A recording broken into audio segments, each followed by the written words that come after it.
It's Aluna Michaels, Esoteric Astrologer, coming at you to talk about the events of March 2026. I'm sorry about the green in the background. I'm seeing it. It's getting dark, so my computer does some funny thing with the light there. Sorry about that.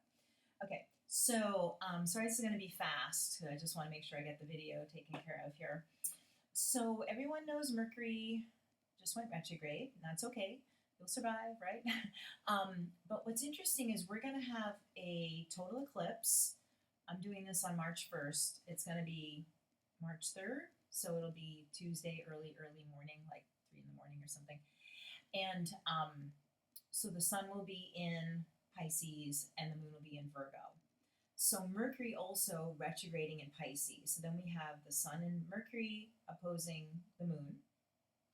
And on one level, this can be wonderful in terms of meditation. It can be a lot of insights. So I always talk about Mercury retrograde being the insights and, looking deep in yourself and being able to kind of rediscover things about yourself or that are kind of stored away in your subconscious through dreams, meditation, whatever. Walking in nature is great with Mercury retrograde in Pisces or being near the ocean.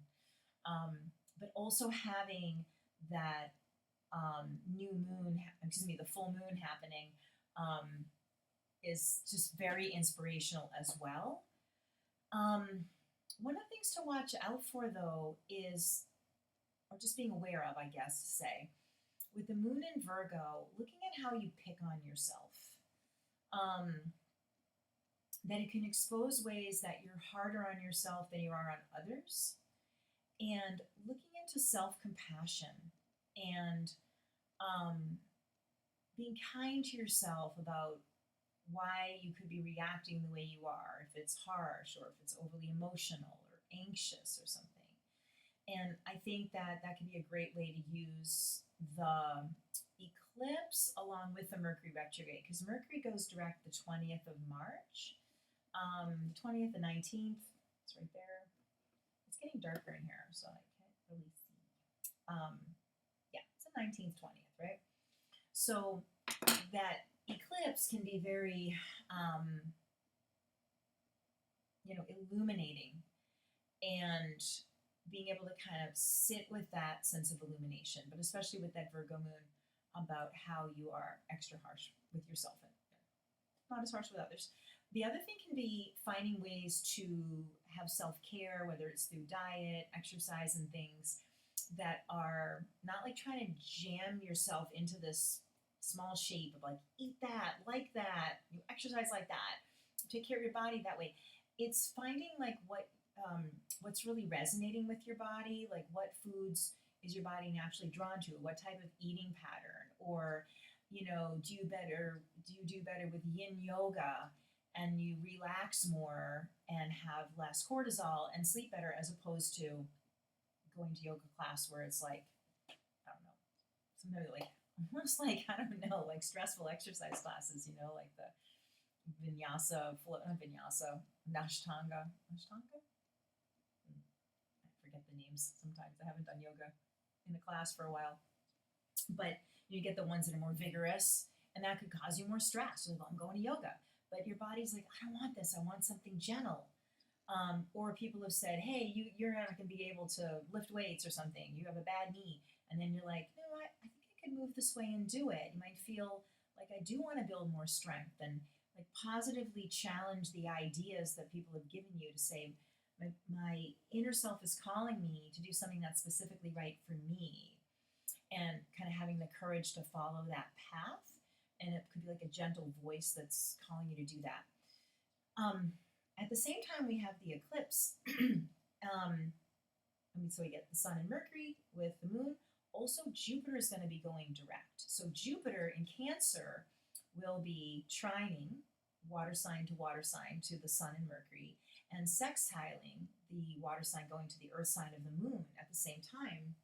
So that again adds another element of being kind to yourself, being gentle, letting things sort of flow and relax, but actually doing things. It's not about not doing it, because Jupiter is about how it flows easily so that things get accomplished with less stress, but action happens, So you can be surprised at how much you get done, or how, even if it's old resentments with people, if you're having challenges with people that you struggle with and feel you're so different from each other, somehow that Jupiter can make things strangely harmonious, Jupiter going direct.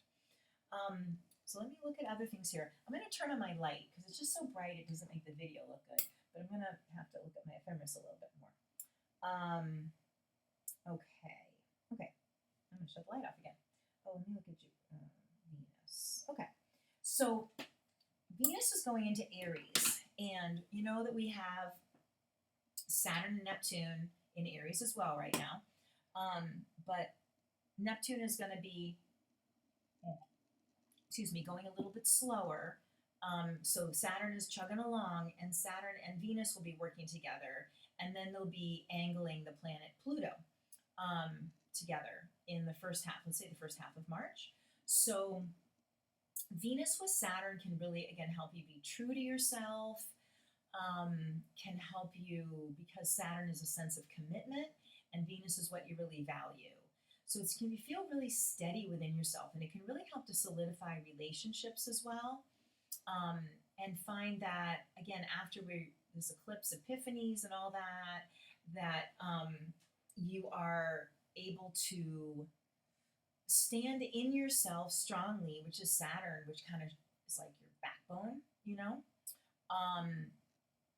but Venus is the sense of harmony. So you're able to stand in yourself while not causing problems with others, and finding that other people are respectful of your choices and you of theirs. So it can be like, oh, this is surprisingly easy. And then how the planet Pluto would be making, because it's an Aquarius, would be making a sextile to Venus and Saturn, which are in Aries. So we got fire and water together. When I say water, fire and air together. But that Pluto can really help to give even more, like really a deep sense of faith. Like things could be working out for the better for me, And so it doesn't seem like, well, that was a few good weeks or something. That Pluto has a sense of like, this could be laying a new groundwork. And so feeling more confident overall. The other thing is finances. I almost forgot that about Venus with Saturn and then angling Pluto. So you can also feel that you are having better luck financially, or you're getting a handle on debt, or planning and seeing that your plans are actually going to materialize. I'm going to take that vacation there, or get the down payment for the house, or whatever it is, be able to go back to school, or this sort of thing. So you can feel hopeful that the efforts you made are going to get you your intended outcome and stuff. So, but overall, there's a sense like, the efforts you make are panning out. And even though we know Mercury retrograde can be dumb little delays or whatever, but the bigger picture is that things are happening and it's okay. Okay, one more look here on my turn the light on. I meant to do this earlier and had a client go a little bit later, and I thought, it's getting dark. Okay, so there's another thing there. Okay, so Mars is going into Pisces, and it's not really going to be bothering. Sometimes when Mars and Mercury go together, it's like Mercury's thinking and Mars can be a little aggressive, and people can feel tense or nervous or something. But the Mars is going to be early Pisces, and the way Mercury's working, there's not that to worry about, or people don't have to worry about it. But Mars in Pisces itself is, when I was talking about having faith, and like, because Pisces is like your heart and your beliefs and following your dreams, and that Mars really is following, like you're taking action on your dreams. So again, that's going to add to that idea of like things don't feel impossible, and you're following your heart. So that's also nice, that Mars being in Pisces. And also just to go back to this idea of self-compassion, like an active practice of self-compassion, and doing more, again, the idea of gentle exercise, or not trying to force something. It's like, where's the energy flowing, and that feels like you get the most results. It's getting darker, so I feel like I have talked for quite, I think, long enough that you get as much information as you need. I always want to thank the guys at Know Thyself Podcast. And sorry, it's dark in here. It looks weird. Thanks for bearing with me. I don't look so great in this camera. Oh my God. I have Libra moon and rising, so it's gotta be looking good.